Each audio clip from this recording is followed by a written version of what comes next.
Hello नमस्कार साथियों, आप सभी का आपके अपने चैनल ट्रिबल एग्रो स्टडी में स्वागत है।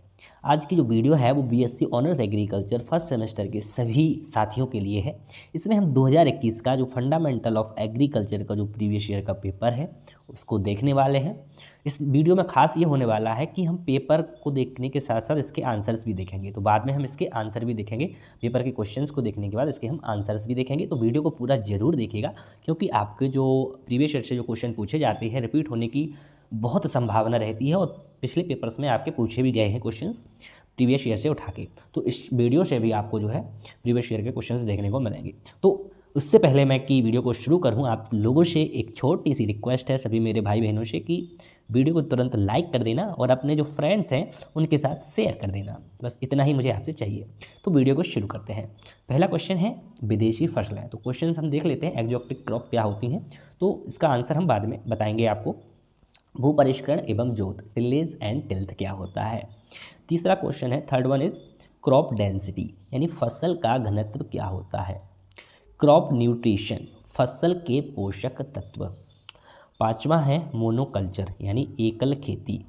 छठवां क्वेश्चन है मिक्स्ड फार्मिंग। तो ये सब आप क्वेश्चन देखते चलिए, हम बाद में इस पर जो आंसर्स की चर्चा होगी उस पर कर लेंगे। कैश क्रॉप्स, नकदी फसल क्या होती है, ठीक है, तो अभी बताऊंगा तो टाइम लगेगा। कैश क्रॉप भी क्रॉप्स होती हैं जो किसान आर्थिक उद्देश्य से उगाता है और उन्हें बेचने के लिए। क्लाइमेट एंड वेदर क्या होता है, जलवायु व मौसम में आपको बताना है कि जलवायु और मौसम में क्या अंतर है और जलवायु मौसम होता क्या है। हार्वेस्टिंग मतलब कटाई क्या होती है, कटाई को हम इंग्लिश में हार्वेस्टिंग बोलते हैं, तो हार्वेस्टिंग क्या होती है इस पे बात करेंगे हम। झूमिंग खेती, झूमिंग कल्टीवेशन क्या है, तो ये आपको बताना है। और नेक्स्ट क्वेश्चन है एलिलोपैथी। तो एलिलोपैथी क्या है, तो ये हो जाएगा आपका कि एलिलोपैथी क्या होता है, ये बताना है आपको, ठीक है। पौध इंडियोटाइप मतलब प्लांट आइडियोटाइप क्या होते हैं, तो आइडियोटाइप हो जाएगा। प्लांट का आइडियोटाइप क्या होता है। कॉन्सेंट्रेटेड मैन्यूर्स, संघनित खाद क्या होते हैं। और 14वां क्वेश्चन है 14th इरिगेशन, सिंचाई क्या होता है, तो इस पर भी हम चर्चा करेंगे। स्ट्रेट फर्टिलाइज़र क्या होते हैं, तो स्ट्रेट फर्टिलाइज़र इसको हम एकल उर्वरक बोलते हैं, इस पर भी हम बात कर लेंगे। अब बढ़ते हैं हम सेक्शन बी की तरफ। सेक्शन ए हो गया आपका, इसमें आपको 10 क्वेश्चंस करने थे। ये 2021 का पेपर है, इसमें 10 क्वेश्चन करने थे, आपको 15 दिए गए थे और हर एक क्वेश्चन आपका 2 नंबर का था। तो आपके जो है एक सेशन आपका 20 नंबर का था। अब इसमें से आपको जो करना था, इसमें से आपको 2 क्वेश्चन करने हैं, 4 क्वेश्चन दिए जाएंगे सेक्शन बी में। इसमें लॉन्ग आंसर टाइप क्वेश्चन है, ये शॉर्ट आंसर टाइप क्वेश्चन थे। तो अब आपका किन्हीं 2 प्रश्नों के उत्तर दीजिए, प्रत्येक प्रश्न कितने का है, 15 नंबर का है। तो define agronomy, discuss the importance and scope of agronomy in India and world. तो आपसे पूछा गया है कि सस्य विज्ञान को परिभाषित कीजिए। भारत और विश्व में सस्य विज्ञान के महत्व और क्षेत्रों का विस्तार से लिखिए। तो सेकंड क्वेश्चन है importance of irrigation in crops and describe various method of irrigation in detail. मतलब फसलों में सिंचाई और महत्व और सिंचाई की विभिन्न विधियों का विस्तार का वर्णन कीजिए, ये पूछा गया है। अगला क्वेश्चन है third one is define beads, describe concept of Beed management. मतलब खरपतवारों को परिभाषित कीजिए, खरपतवार प्रबंधन की अवधारणा का वर्णन करें, ठीक है। अगला क्वेश्चन है right short notes on the following. निम्नलिखित पर संक्षिप्त टिप्पणियाँ लिखना है आपको। तो इसमें आपको ABC आपको 3 टॉपिक्स दिए गए हैं, ठीक है। तो इसमें जो है तो तीनों आपको लिखना है, इनके बारे में आपको संक्षिप्त टिप्पणी लिखनी है। तो क्रॉप मैनेजमेंट टेक्नोलॉजीज इन प्रॉब्लमेटिक एरिया। तो आपको पूछा गया है समस्याग्रस्त जो क्षेत्र है उसमें फसल प्रबंधन प्रौद्योगिकियाँ क्या होती हैं। अगला पूछा गया है टाइप ऑफ फर्टिलाइजर्स, उर्वरकों का प्रकार। सी है न्यूट्रिएंट यूज एफिशिएंसी, पोषक तत्व उपयोग दक्षता पूछा गया है। तो ये हमारे क्वेश्चंस हो चुके हैं, ये हमने क्वेश्चन पेपर को देख लिया है। अब हम इसके आंसर्स देखेंगे। तो साथियों अब हम इसके आंसर्स देख लेते हैं। अब साथियों हम इसके आंसर्स पर आ चुके हैं, ठीक है। तो साथियों आंसर्स पर आ चुके हैं। आंसर्स को शुरू करने से पहले मेरी आप सभी से एक छोटी सी रिक्वेस्ट है कि यदि आप लोगों ने अभी तक चैनल को सब्सक्राइब नहीं किया है तो तुरंत सब्सक्राइब कर लेना। और एक चीज़ और करना आप सब्सक्राइब के साथ कि जो आपका बेल आइकन होता है उसको भी प्रेस कर देना, उसको भी दबा देना, घंटी जिसे हम बोलते हैं, जिससे कि आपको समय से नोटिफिकेशन मिल सके, ठीक है। ये घंटी जो होती है ना ऐसी, ये भी दबा देना आप। ठीक है, समय से नोटिफिकेशन मिल सके, मैं तुरंत वीडियो डालूँ और आप तुरंत उसको देख पाएँ। ठीक है, तो शुरू करते हैं क्वेश्चंस को। वीडियो को लाइक भी कर देना साथियों, क्योंकि आपका लाइक करने में कुछ नहीं जाता है, मैं आप लोगों के लिए ही मेहनत करता हूं, तो आप लोगों का इतना फ़र्ज तो है साथियों कि आप वीडियो को अधिक से अधिक संख्या में लाइक करें और शेयर करें। तो विदेशी फसलें क्या है? एक्जोटिक क्रॉप जिसको हम बोलते हैं, वे फसलें जो किसी देश या क्षेत्र में बाहर से लाई जाती हैं। मतलब विदेशी फसलें कौन होती हैं? वे फसलें होती हैं जो किसी देश या क्षेत्र से बाहर से लाई जाती हैं और वहाँ उगाई जाती हैं। ठीक है, तो ये पहला क्वेश्चन हमारा हो गया कि वे फसलें जो किसी अन्य देश से लाई जाती हैं वो विदेशी फसलें कहलाती हैं। उदाहरण के लिए गाजर, ब्रोकली, स्ट्रॉबेरी, तो ये पहले हमारे भारत में नहीं होती थी, इन्हें बाहर से लाया गया है। ठीक है, तो इसके लाभ क्या क्या हैं? देखो मैंने यहाँ पे लाभ भी लिख दिए हैं, कुछ चुनौतियाँ भी लिख दी हैं। लाभ है उच्च उत्पादन और नई बाजार संभावनाएं। जाहिर सी बात है, हम बाहर से कोई चीज़ लेके आएंगे तो उसमें उत्पादन अगर अच्छा हुआ तो हमारा जो है नए बाजार में नए प्रोडक्ट आएंगे तो हमें उसका लाभ मिलेगा। चुनौतियाँ क्या हैं, इसके चैलेंजेस क्या हैं? तो जलवायु के अनुकूल और कीट रोग। मतलब यदि मान के चलिए हम कोई ठंडे प्रदेश से अपने भारत में ला रहे हैं, गर्म प्रदेश में कोई फसल को उगा रहे हैं, तो अब वो उसके अनुकूल हो पा रहा है जलवायु के कि नहीं, वहाँ के जो कीट रोग हैं वहाँ ज़्यादा लग रहे हैं तो उसे सहन कर पा रहा है या नहीं, ये सब चीज़ें होती हैं। भू परिष्करण एवं जोत, टिलेज और टिल्थ, ये हमारा सेकंड क्वेश्चन था। तो भू परिष्करण मिट्टी के हल चलाकर या अन्य उपकरणों से खेती के लिए तैयार करना। ठीक है, तो मिट्टी को क्या हल चलाकर या अन्य उपकरणों से, हल से या अन्य उपकरणों से खेती के लिए तैयार करना भू परिष्करण या टिलेज कहलाता है। क्या कहलाता है? टिलेज, टिल्थ या ये कहलाता है। मतलब सरल भाषा में बोल सकते हैं कि फसलों के लिए हम भूमि की तैयारी करते हैं ना, उसी को। जोत क्या होता है? तो जोत मिट्टी की भौतिक स्थिति जिसमें जड़ें आसानी से बढ़ सकें। ठीक है, भौतिक स्थिति यानी हम फसल को इसको हम प्लोविंग बोलते हैं, इंग्लिश में प्लॉइंग बोलते हैं। मतलब खेत को जोतना तो सभी जानते हैं कैसे, मतलब ट्रैक्टर, कल्टीवेटर वगैरह से, हल से। लाभ क्या है इसके? तो पानी का संरक्षण, पौधों के लिए पोषक तत्व उपलब्ध कराना, ये इसके लाभ हो जाएंगे। अब हम थर्ड पे बढ़ते हैं, फसल घनत्व, क्रॉप डेंसिटी। इसकी परिभाषा है एक निश्चित क्षेत्र में उगाई गई फसलों की संख्या। ठीक है, तो क्या है फसल घनत्व? क्या होता है कि किसी निश्चित क्षेत्र में उगाई गई फसलों की जो संख्या होती है उसे हम फसल घनत्व बोलते हैं। तो अधिक घनत्व से उत्पादन बढ़ता है, मतलब जितना फसल का घनत्व, क्रॉप डेंसिटी ज़्यादा होगी, वो तो जाहिर सी बात है भाई, जितने मतलब फसलों की संख्या जितनी ज़्यादा होगी उत्पादन भी उतना ही ज़्यादा होगा। ठीक है, अब कम घनत्व से फसलों को अधिक जगह और पोषण मिलता है। कम घनत्व से फसलों को अधिक जगह और पोषण मिलता है। मतलब अगर कोई खेत है ये, इसमें अगर कम फसलें लगी हुई हैं तो इससे क्या होगा कि खेत खाली होगा, तो जाहिर सी बात है कि फसलों को अधिक जगह मिलेगी, जगह तो होगी ज़्यादा। ठीक है, तो यही है, और पोषण भी अधिक मिल जाएगा। अब बढ़ते हैं हम नेक्स्ट क्वेश्चन की तरफ। फसलों के पोषण तत्व, क्रॉप न्यूट्रिशन। तो क्या है? फसलों को उगने के लिए 16 आवश्यक पोषक तत्वों की जरूरत होती है। कितने? 16। तो मैक्रो न्यूट्रिएंट जो मुख्य होते हैं वो कौन से हैं? नाइट्रोजन, फास्फोरस और पोटास, इसको हम NPK बोलते हैं। क्या बोलते हैं? NPK बोलते हैं मैक्रो न्यूट्रिएंट को। अब जो माइक्रो न्यूट्रिएंट्स होते हैं जैसे जिंक, आयरन वगैरह होते हैं, टोटल कितने? 16 आवश्यक पोषक तत्व हैं। तो इसमें अब काफ़ी नहीं है, जैसे आपका मैग्नीज नहीं है, मैग्नीशियम नहीं है, सल्फर नहीं है, काफ़ी इसमें नहीं दिए गए हैं, लेकिन आपको जितने दिए हैं उतने ज़रूर याद रखने हैं। महत्व क्या है? तो स्वस्थ पौधों और अधिक उत्पादन के लिए ये ज़रूरी होते हैं। क्या? जो आपके मैक्रो न्यूट्रिएंट या जितने भी न्यूट्रिएंट होते हैं वो। एकल खेती, मोनोकल्चर क्या होता है? ये आपका मोस्ट इंपॉर्टेंट क्वेश्चन है, क्योंकि ये आपके जो है एग्रोनॉमी के उसमें आता है, आपकी प्रैक्टिसेस में आता है। तो मोनोकल्चर क्या है? एक ही प्रकार की फसलों को बड़े क्षेत्र में उगाना होता है मोनोकल्चर। अब आपसे एक और पूछ सकता है कि वो बोलते हैं ना मिक्स्ड फार्मिंग क्या होता है?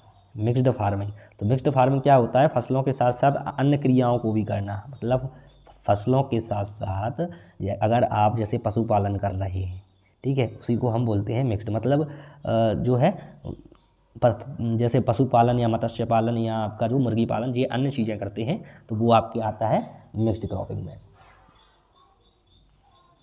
मिश्रित खेती क्या है? देखो वही आ गया है आपका मिक्स्ड फार्मिंग। तो खेती के साथ पशुपालन या अन्य गतिविधियों का सम्मिलित करना, वही चीज़ है जो मैं अभी बता चुका हूँ। नकदी फसल क्या है? Cash crop. तो वे फसलें जिन्हें बेचकर किसानों को सीधा लाभ मिलता है, उदाहरण गन्ना, कपास और चाय। ठीक है, तो उदाहरण जरूर याद रखने हैं आपको नकदी फसल के, और ये तो आपको याद रखनी है वे फसलें जिन्हें बेचकर किसानों को सीधा लाभ मिलता है। मतलब वे फसलें जिन्हें किसान सीधा बेचने के लिए ही उगाता है, मतलब मुख्य रूप से बेचने के लिए उगाता है, जैसे आलू है, गन्ना है, कपास है, चाय है, ये है। ठीक है, अपने उत्तर प्रदेश की मुख्य जो जो नकदी फसल है वो गन्ना ही है, और इसके बाद आपकी आलू आती है इसके बाद, ठीक है, नकदी फसल में। जलवायु एवं मौसम, क्लाइमेट एंड वेदर, तो इसमें क्या अंतर हो जाएगा? देखिए, जलवायु किसी क्षेत्र का औसत दीर्घकालीन मौसम, यानी एक लंबे समय तक का मौसम, जैसे मान के चलिए किसी भी क्षेत्र का 5 साल तक का जो मौसम है, 5 साल या 10 साल तक का, उसे हम जलवायु बोलेंगे। लेकिन मौसम क्या है? अल्पकालिक वातावरण स्थिति होती है।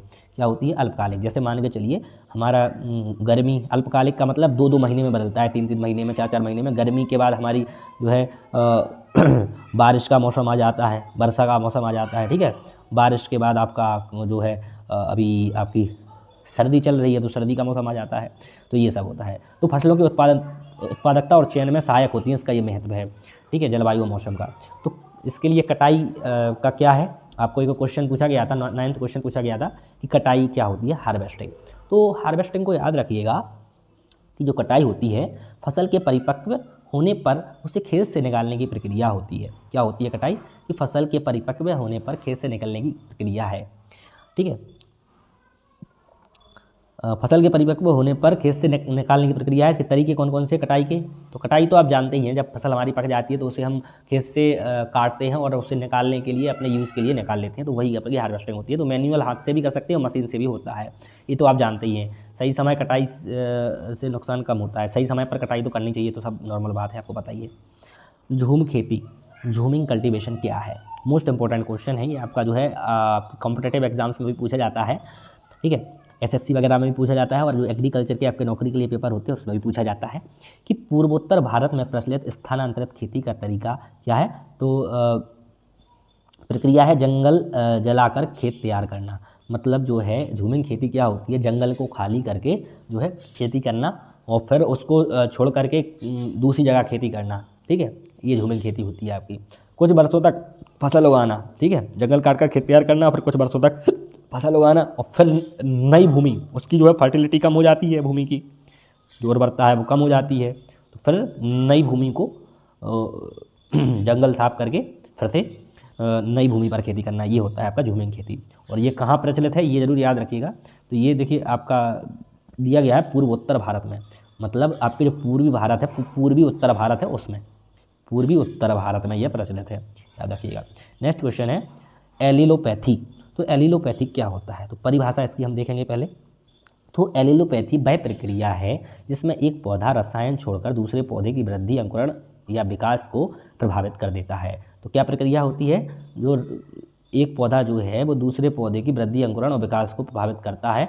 उदाहरण क्या है इसके उदाहरण देख लीजिए। तो सरसों में नीलगिरी पौधे, ठीक है, सरसों में जो नीलगिरी पौधे होते हैं वो कुछ रसायन छोड़कर सरसों को नुकसान पहुंचाते हैं, ठीक है। खरपतवार नियंत्रण में सहायक, फसल चक्र योजना बनाने में उपयोगी, ठीक है, ये एलिलोपैथी होते हैं। इनका महत्व ये है कि खरपतवार नियंत्रण में सहायक होते हैं और फसल चक्र की योजना में उपयोगी होते हैं।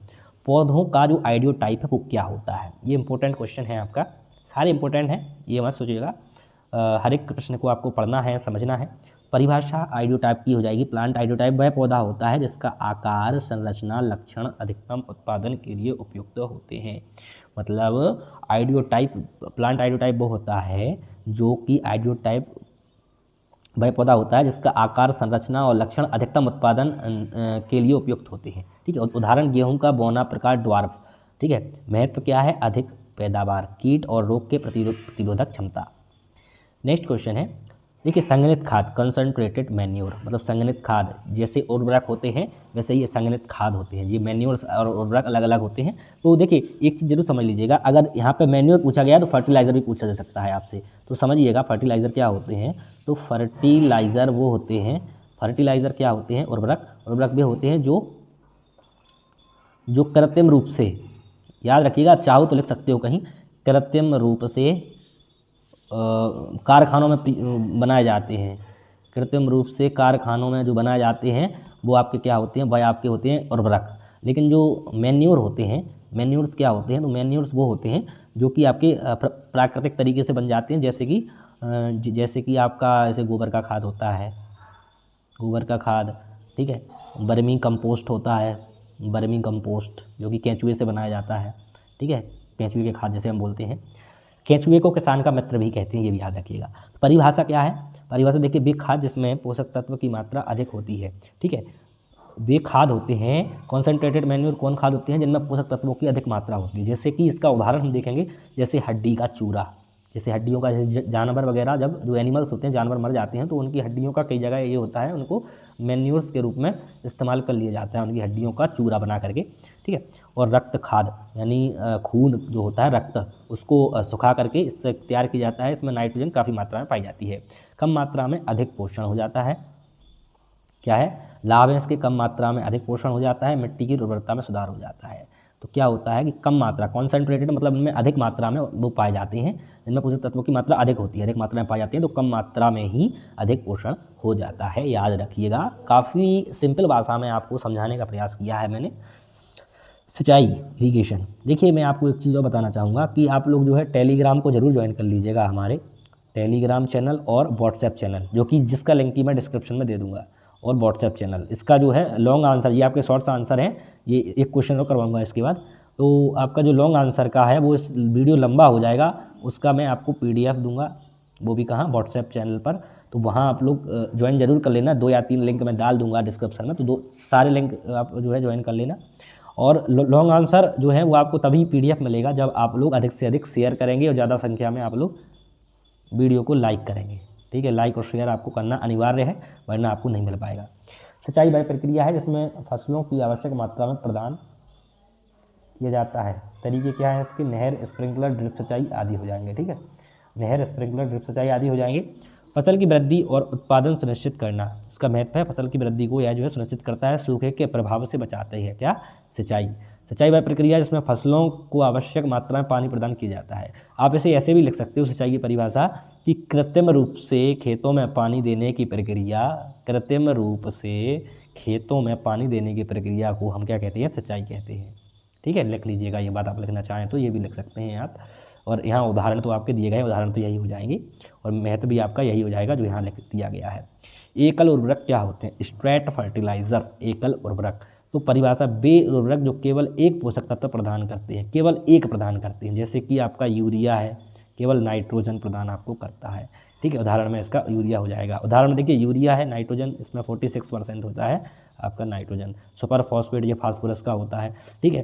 पौधों के विशिष्ट आवश्यकता को पूरा करना, उपयोग में सरलता होती है, ठीक है। ये आपके क्वेश्चंस हो गए हैं। अब ये आपके लॉन्ग आंसर क्वेश्चंस हैं, तो लॉन्ग आंसर टाइप क्वेश्चंस का आपको PDF आपका जो है व्हाट्सएप और टेलीग्राम चैनल दोनों आप लोग ज्वाइन कर लेना, ठीक है। ज्वाइन करना और फॉलो करना, जहाँ फॉलो आएगा फॉलो कर लेना, जहाँ ज्वाइन आएगा ज्वाइन कर लेना। तो आपको जो है इसका PDF आपको मिल जाएगा। और कब मिलेगा, जब ज़्यादा से ज़्यादा लोग लाइक करेंगे वीडियो को, ज़्यादा से ज़्यादा लोग देखेंगे, और शेयर जरूर कर देना, तभी ज़्यादा से ज़्यादा लोग देखेंगे, ठीक है। अपने मित्रों को शेयर कर देना। सभी लोगों का बहुत बहुत धन्यवाद वीडियो को पूरा देखने के लिए। मिलते हैं अगली वीडियो में, तब तक अपना ख्याल रखिएगा और अच्छे से अपनी स्टडी को करते रहिएगा। धन्यवाद।